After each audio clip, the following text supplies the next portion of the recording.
Allora, per completare il discorso energie, è bene parlare del portale offerte, che è molto interessante. Poi c'è anche il portale consumi, però è la voce praticamente il 2, seconda casellina in alto a sinistra. Sì, il portale offerte è uno strumento molto importante che noi utilizziamo parecchio perché è un comparatore pubblico e quindi messo in campo, realizzato dall'Autorità per l'Energia, gratuito. Interrogando il quale è possibile vedere qual è l'offerta economica di fornitura di energia elettrica e gas più vantaggiosa proprio per la nostra utenza, tanto più che dovrò mettere il mio CAP e quindi è proprio targetizzata alla mia utenza. Può essere utilizzata per capire se l'utenza, la fornitura in essere è una fornitura ancora vantaggiosa e può essere utilizzata anche per la scelta di un nuovo fornitore, se appunto io noto che sto pagando di più di quello che è la media del mercato. Attenzione però,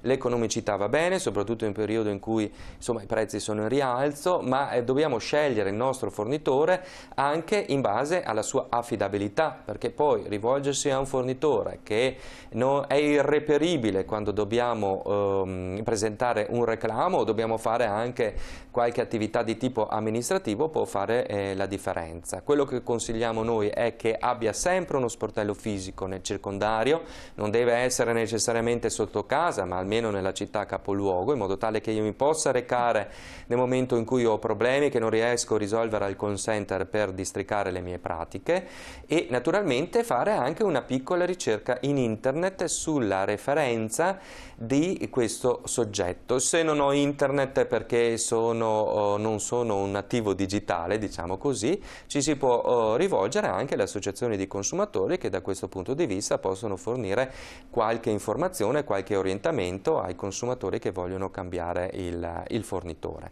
Il portale consumi invece è un po' differente perché all'interno di questo grosso contenitore troviamo tutti i nostri consumi storici della nostra utenza e può essere utile per adottare pratiche di risparmio. Portare consumi a cui si accede con lo SPID. Messaggio, vi occupate anche di ricorsi per malasanità? In ospedale mi hanno detto di rivolgermi al Tribunale del Malato, secondo voi è meglio? Allora, il Tribunale del Malato ha un'esperienza pluriennale sulla malasanità e quindi ha anche una competenza acquisita nel tempo, una certa esperienza e presenza in tutta Italia e anche qui nel Veneto.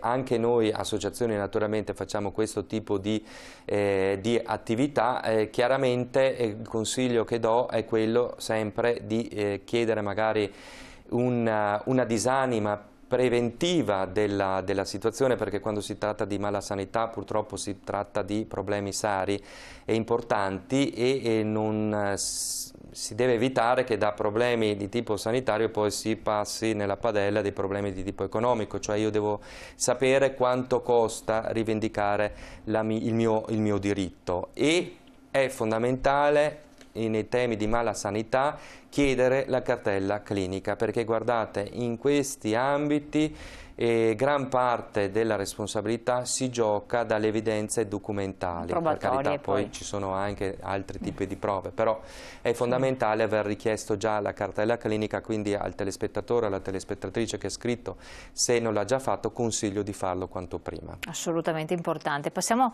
rapidamente, ma ci torneremo anche magari in prossime puntate perché gli argomenti sono importanti, al decalogo del bilancio familiare, così lo vediamo un po' insieme, le voci che voi ci tenete a sottolineare.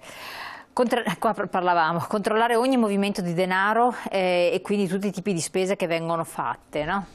È fondamentale questo per tenere sotto controllo le uscite, naturalmente anche le entrate, ma quelle solitamente si fa presto perché sono uno o due, uno potrà avere qualche affitto, forse se è fortunato, oppure lo stipendio come la gran parte delle persone. È fondamentale essere analitici, segnare tutto quello che entra, segnare soprattutto tutto quello che esce, magari distinguerlo per macrovoci, abbigliamento, alimentare, spese mediche, spese viaggio, spese scolastiche se si hanno dei figli e quant'altro, in modo tale che io alla fine del mese so che cosa è entrato e so che cosa è uscito e soprattutto ogni mese tentare di risparmiare qualcosina per delle evenienze future magari impreviste, delle spese che non erano state preventivate, mi si rompe l'autovettura oppure devo fare un viaggio per raggiungere un parente o cose di questo genere. Fondamentale comunque è il controllo. Noi italiani siamo dei grandi risparmiatori, abbiamo parecchie migliaia di miliardi in risparmio, ma questi miliardi fanno gola a molti e quindi dobbiamo essere bravi a difendere il nostro risparmio. Quando andate in banca levate gli scudi, state attenti perché le aggressioni, tra virgolette, ai nostri soldi sono sempre dietro l'angolo. Assolutamente importante sottolinearlo. Poi risparmiare il 10% del tuo guadagno, quindi siamo risparmiatori, ma chi magari non se lo ricordasse mette da parte un po' è sempre bene, proprio per gli inaspettati aumenti che ci sono stati oppure per spese inattese, magari dentista improvvisamente, bisogna far fronte, no? Quindi questo è un consiglio che bisogna sempre ricordare. Attenzione al ricorso a mutui e finanziamenti. Ecco, questo è fondamentale. Purtroppo anche il pressing commerciale rispetto al ricorso al credito, mutui, finanziamenti e quant'altro è molto forte e quindi talvolta si ha anche la debolezza di cedere e di fare più ricorso al credito di quello che è possibile ed è sostenibile per il bilancio familiare. Innanzitutto la regola aurea è che noi dobbiamo richiedere un prestito per finanziare una spesa effettivamente importante, l'autovettura per andare al lavoro, il dentista per curarci, quindi tutta la partita sanitaria e medica, oppure per delle spese, come dire, di formazione dei figli e quant'altro. Non per tutte quelle cose che si facevano fino a poco tempo fa, quindi mobilio, il rinnovo del divano, eccetera, pensarci su un attimo. Certamente anche il mobilio può essere importante, soprattutto se il mio divano ha 10 anni, per carità. L'importante, ecco, questo sì è fondamentale, che non si faccia il passo più lungo della gamba, perché oggigiorno vai in concessionaria, ti fanno addirittura uno sconto se fai il finanziamento rispetto al prezzo d'acquisto in contanti, ma non succede solo lì purtroppo.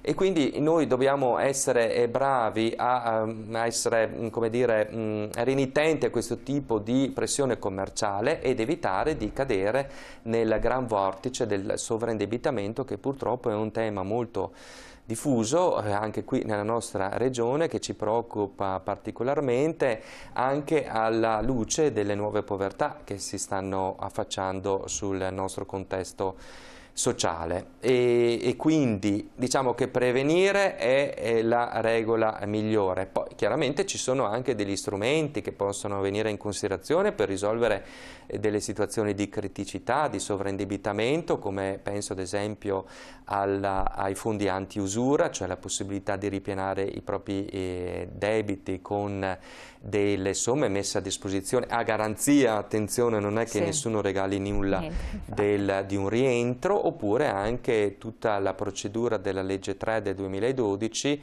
che riguarda il cosiddetto fallimento del consumatore. Fallimento del consumatore, ovvero? Cioè la possibilità al consumatore meritevole di ripianare tutti quanti i propri debiti nei confronti del collegio dei creditori, mettendo a disposizione tutti quelli che sono i suoi beni, la casa, se ci hanno dei soldi, e con questa operazione sostanzialmente ripulire la propria situazione debitoria, fare in modo che i creditori si accontentino di quella quota che hanno ricevuta del loro credito e tutto il resto sia abbonato. Adesso io l'ho detto molto brevemente e con una certa semplicità. Chiaramente sono delle procedure, insomma, di legge anche piuttosto articolate, e è vero che è uno strumento efficace, però ha i suoi percorsi, deve essere valutato attentamente e anche istruito in maniera corretta. Presidente, quando si parla rate a tasso zero, c'è ancora il discorso TAEG, TAN da tener conto? TAEG e TAN sono fondamentali, sono i due indicatori che ci fanno capire quanto costa il nostro ricorso al credito. Il TAN è il costo del tasso nominale, tasso anno nominale, quindi quanto ci costa l'interesse. Il TAEG è ancora più importante, tasso anno effettivo globale, perché è quello che ci dice quant'è il costo complessivo del nostro debito, cioè ci dice quanto è il costo in tema di assicurazione, in tema di commissioni. Di assicurazione, è bravissimo. Assolutamente, di commissione incassorata, tutto quanto. Quando io vedo un TAEG al 7% so che il mio costo finale del finanziamento avrà quella maggiorazione, perché devo andare a remunerare questi servizi, oltre che naturalmente agli interessi. È obbligatorio per legge, deve essere indicato in tutta la comunicazione commerciale, andiamo a scovarlo e facciamo anche delle comparazioni per scegliere il prodotto più vantaggioso. Comunque quando si prende qualsiasi bene o servizio a rate c'è sempre una firma da porre, anzi un paio di firme da porre, per cui... Sì, assolutamente, e si devono fare delle firme, bisogna stare attenti. Purtroppo noi notiamo che tanti si fidano sulla fiducia. Ecco, questo forse è uno specchietto, un contraltare di quella fiducia mancante che dicevamo all'inizio, perché manca tanta fiducia rispetto al sistema e ce n'è troppa a volte nei confronti delle relazioni interpersonali. Basta che ci troviamo di fronte a una persona all'interno di uno sportello, ma anche nella casa nostra, perché noi agevolmente sottoscriviamo un contratto. Attenzione, perché quello che noi firmiamo naturalmente poi è un vincolo giuridico che difficilmente può essere risolto. Quindi prima di firmare devo essere cosciente di quello che sto firmando, ho il diritto di chiedere il documento per visionarlo. Se non capisco quello che sto firmando, evitiamo di firmare o andiamo alle associazioni per chiedere lumi. Per chiedere lumi è fondamentale. Allora, dottor Davide Cecchinato, presidente di Consum del Veneto, grazie di essere stato qui con noi, di averci illustrato questi capitoli importantissimi. A voi telespettatori, siccome queste volantini sono molto interessanti, visitate il sito di Adiconsum in primis, ma anche guardate la puntata in replica sul nostro sito internet, in modo che potete valutare tutte le voci che abbiamo affrontato, sono veramente tante, soppesare quegli argomenti che vi possono interessare, valutarli e andare naturalmente a chiedere consulenza e supporto a un'associazione di consumatori, prima di commettere errori oppure perpetrare nel continuare a lasciar perdere certe situazioni, poi diventano abnormi. Buon lavoro, grazie a lei, e a voi telespettatori buon proseguimento, ci vediamo domani.